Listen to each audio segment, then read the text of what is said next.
दोस्तों नमस्कार, बहुत स्वागत है आपका चौकस भारत में। मैं आपका दोस्त ब्रजेंद्र। ममता दीदी से मुलाकात हुई राज्य के मुखिया जी का यानी नीतीश कुमार का। तेजस्वी यादव भी संग संग चल रहे हैं। मसला बस एक ही है, बीजेपी हटाओ और प्रधानमंत्री दूसरा बनाओ। चेहरा कौन होगा अगला प्रधानमंत्री का संशय बरकरार है। लेकिन जैसे ही ममता दीदी से मुलाकात होती है और उसके बाद ये भी सूचना मिलती है कि लखनऊ भी दोनों नेता पहुंचने वाले हैं मुलाकात करने के लिए अखिलेश यादव से, तो उसके बाद अचानक से जितने भी दलीय जो समीकरण है वो आपस में मतैकता पर उतरने लगे हैं। लेकिन भारतीय जनता पार्टी का क्या, वो अलग थलग पड़ते दिखी। और जैसे ही उनको लगा कि हम अलग पड़ रहे हैं, अचानक पटना कार्यालय में, भारतीय जनता पार्टी के कार्यालय में सारे जो कद्दावर नेता हैं भारतीय जनता पार्टी के एकजुट होने लगे, उनका आगमन होने लगा। और इस आगमन का फलसफा क्या कुछ निकलता है, हमारे साथ भारतीय जनता पार्टी से ही बने हुए हैं शशि रंजन जी। इन्हीं से हम कोशिश करते हैं जानने का। ये इतनी भीड़, इतनी गहमा गहमी, कद्दावर नेता पहुँचे हैं, केंद्रीय नेता भी हैं, राजकीय नेता भी हैं, मसला क्या है? कुछ दिक्कत? देखिए, भारतीय जनता पार्टी का रूटीन बैठक हमेशा होते रहता है जी, चाहे वो पंचायत स्तर पर हो, जिला स्तर पर हो, मंडल स्तर पर हो। हमारे के यहाँ रोज बैठकों का दौर चलता है। ये जो जहाँ तक विपक्षी दलों की बात है, इससे कोई असर भारतीय जनता पार्टी पर नहीं पड़ने वाली है। भारतीय जनता पार्टी बिहार में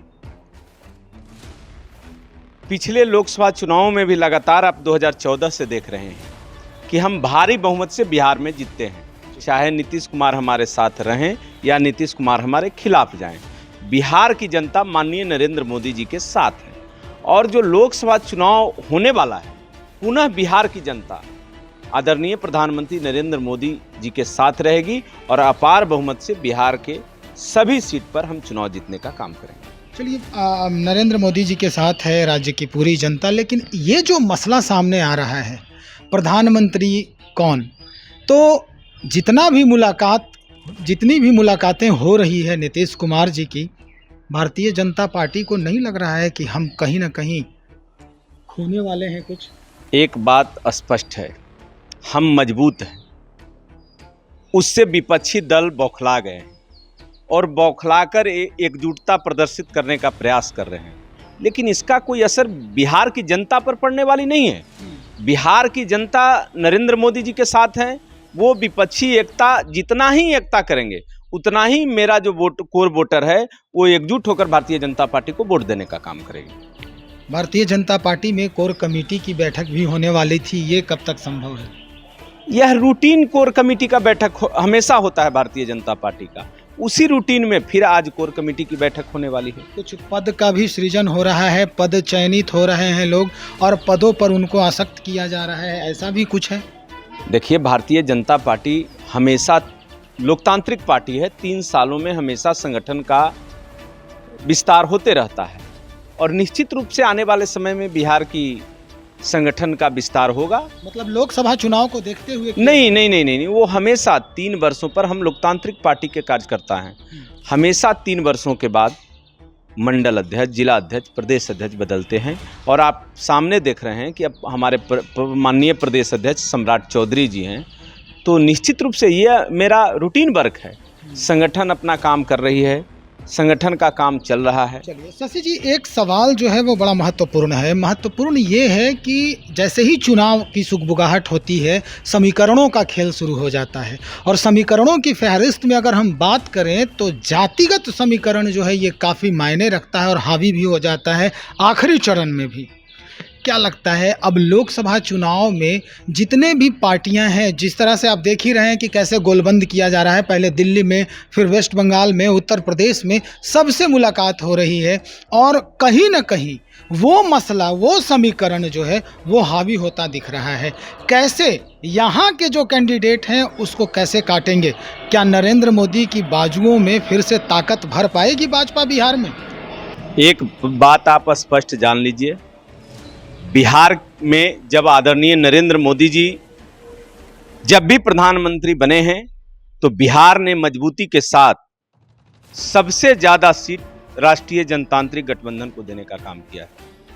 और बिहार की जनता जानती है कि हमारा विकास कौन कर सकता है, वो आदरणीय नरेंद्र मोदी ही विकास कर सकते हैं। इसलिए हम लोग जान रहे हैं कि ये लोग जितना भी माथा पटक लें, नीतीश जी, तेजस्वी यादव जी या विपक्षी एकता जो आप बात कर रहे हैं, कोई असर होने वाली नहीं। लेकिन जातिगत समीकरण तो हावी होगा ना शशि जी। कारण क्या है, 16% जो है सिर्फ तेजस्वी जी हैं अगर देखें तो। उसके बाद जो दलित महादलित वाला जो व्यवस्था है वो है, 4-5% और लोग हैं। अब एक एक करके अगर देखें तो भारतीय जनता पार्टी के हिस्से में आएगा क्या? देखिए, भारतीय जनता पार्टी का जो वोट बैंक है वो आपको नजर नहीं आ रहा है। जब वोटिंग हो जाएगा और गिनती होगी तो वह जो जीन होता था ना, वह जीन मेरे पक्ष में जाएगा।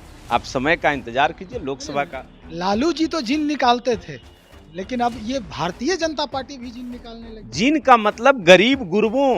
अच्छा, वो जिन वो मेरा कोर वोटर है। आप देख रहे होंगे गरीबों को लगातार कोरोना काल से माननीय प्रधानमंत्री जी मुफ्त में भोजन देने का काम कर रहे हैं।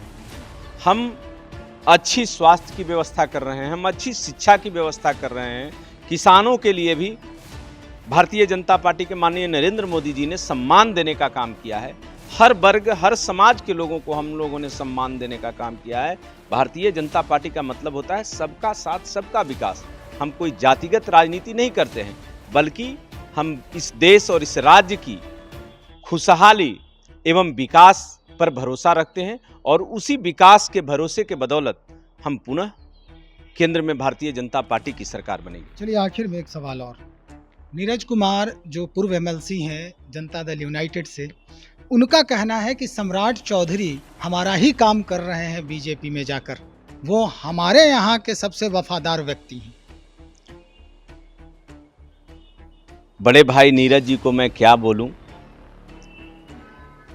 सम्राट चौधरी जी भारतीय जनता पार्टी के कार्यकर्ता हैं और आदरणीय सम्राट चौधरी जी जब से प्रदेश अध्यक्ष के रूप में भारतीय जनता पार्टी में बने हैं तो जनता दल यू के अंदर में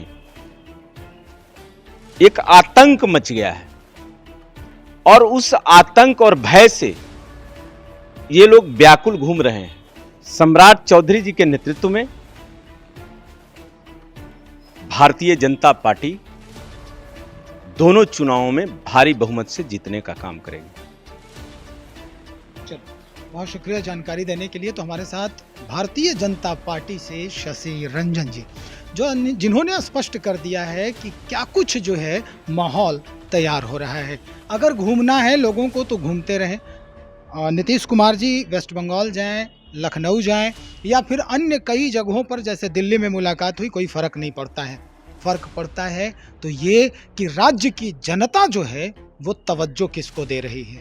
फ़र्क इस वजह से पड़ता है कि राज्य में विकास और इसके बढ़ोतरी का जो मूल वजह है, मूल कारण है, वो कौन सी पार्टी है, विकास किसके माध्यम से हो रहा है। और यही बल जो है लोकसभा चुनाव 2024 में इनको आगे बढ़ाने का काम करेगा। यही मुद्दा जो है जिसकी वजह से फिर से एक बार प्रधानमंत्री नरेंद्र मोदी के नेतृत्व में भारत का आगाज होगा। चलिए देखते हैं, सब लोग अपने अपने स्तर से लगे हुए हैं। भारतीय जनता पार्टी क्या कुछ करती है।